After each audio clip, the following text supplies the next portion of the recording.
Thank you, Mr. Chairman. First of all, to Under Secretary Mensah, we wanted to say thank you for your help in a rural loan program that helped our hospital up in northeastern California, Mayor's Memorial, to secure a loan that was very, very important for them. Long time coming, and helps them get over the line, especially with California's very burdensome earthquake mandates that are still in place, even in areas where there's no earthquakes. So that was very a godsend for them. So we appreciate the help on making that, getting that over the line for those folks up there. So thank you. Just following up a little more on the broadband. I'm sorry I didn't be here for the whole committee with everything going on here today, but rural broadband, very important for folks like mayors and telemedicine and a lot of the other technology to keep rural America hooked up. We wanted to make sure that that the advanced broadband networks that are coming into place that can be at an affordable price are accessible to rural areas as well as urban. Again, the technology is leaps and bounds for, as we mentioned, telemedicine, others. USDA has done a lot to invest in this, and I appreciate that too.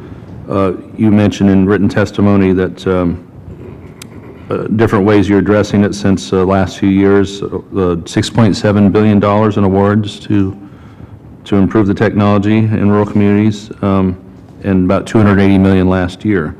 So, but now you still have gaps where there's many rural residents have zero broadband access, as opposed to, maybe, well, juxtaposing that with that there's other areas that have some that are being upgraded. So my question, I guess, comes to is RUS focusing their dollars on those areas who don't yet have any options at this moment, rather than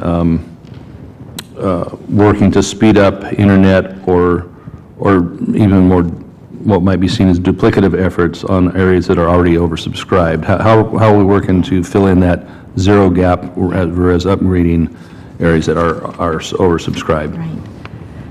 Congressman, you ask a very important question, and I can say assertively that we do prioritize unserved areas.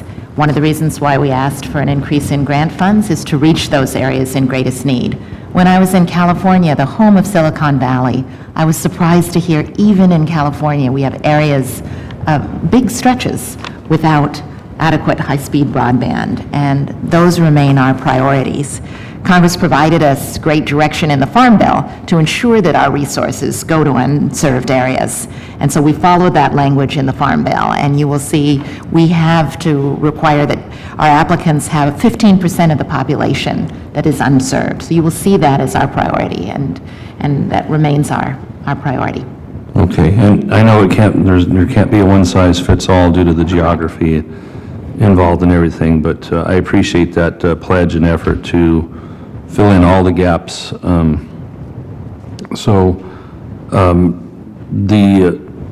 more can we do to ensure that the recipients of that would have all the necessary tools in order to realize the full capability? Is there more we can be doing in that area so that those that get that can actually take advantage of it too?